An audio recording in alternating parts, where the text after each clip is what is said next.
Yeah, look at this. They fit. Got the battery box here, and we just put 3 Tesla modules in the hole. Oh man. We're having fun converting to electric.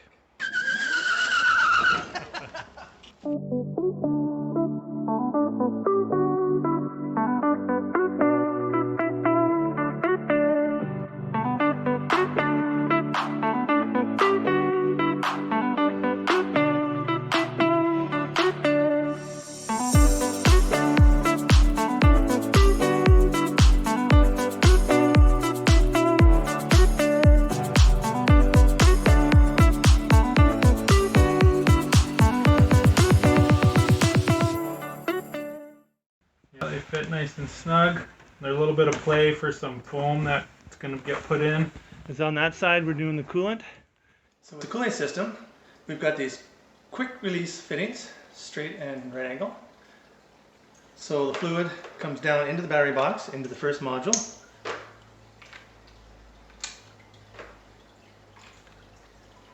And a small hose up into the second module.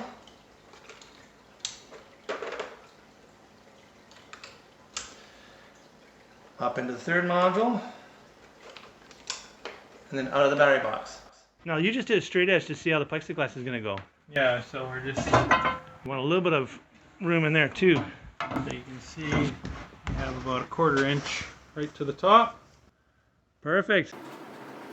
Now we got to get the 2 Hyper 9 high voltage dual shaft motors into the boat here. Now they measure out 18 inches from shaft to shaft. So times 2, shaft to shaft, we're 36 inches. And it's going to come right into the shaft here. We made a coupler that'll go from the 1 1/8 keyed shaft of the Hyper 9 to the spline of the Jetboat. And 36 inches crowds into the battery box.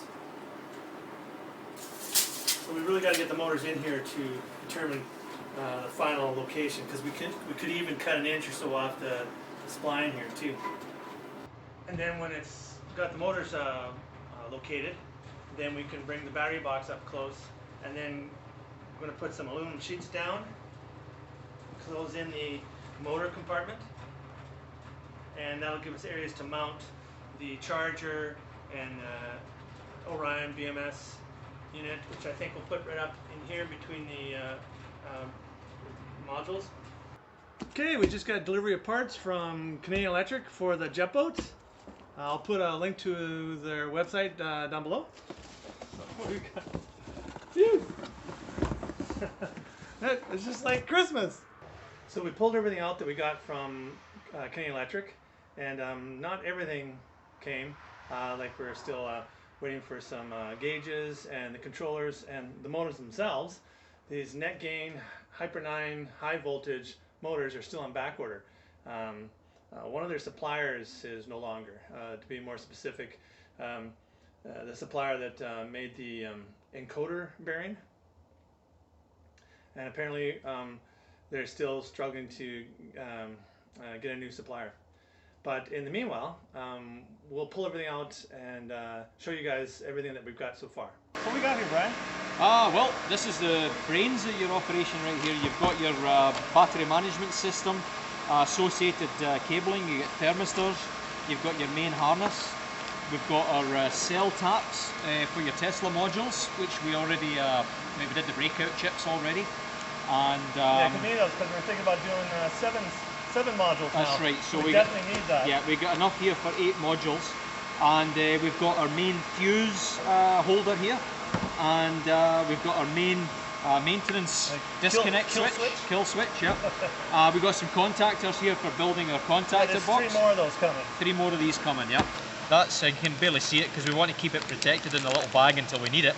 But that's your current sensor. This little unit here is quite interesting. This is an inertia switch, so if you get into an accident, I don't know if you can see that there, that inertia switch, if you get into an accident, if you shake it, you can sort of hear that little ball rattling in there. That disconnects power from your contactor box, and then we can reset the ball by pushing on the button on the top. 2-aught cable, and that'll be for the main power. J1772 charger and all the associated wiring. It's been nicely packaged together for us already. DC to DC converter and your charge unit in one, which is very cool. So that'll That be came from Stealth EV, yeah. So that'll be a neat unit to integrate as well. So these are the cooling plates for the back of your controller. So your controller will attach to this here. Yeah, we don't have the controllers here right No, now. we don't. Yeah. Next shipment. Yeah, and then we've got some threaded points here to insert our connectors, or nipple wingers. our nipples for Nipple the wingers. nipple wingers, yeah, for the fluid to enter into the cooling plate. Because it's dual hyper 9s, we're going to need 2 of these, one for each controller. So those are kind of neat. This is the throttle for your boat. This is a throttle pot. It's basically a potentiometer, and there's also a little switch right here, and it's got some connectors out the bottom here, and that's actually very important. That is an interlock switch.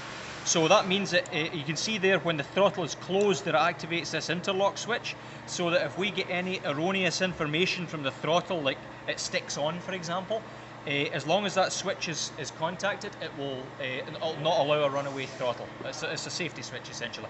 This is the CAN adapter unit, and what this does is it uses this USB cable to plug into a laptop.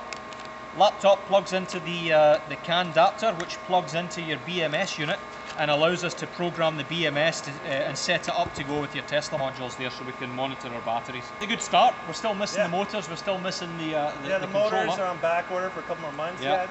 And then we've got to get a contactor box, and we're going to have to figure out how to put these 2 motors together. That's going to be quite the experiment. It's going to be fun. It's going to be fun, yeah.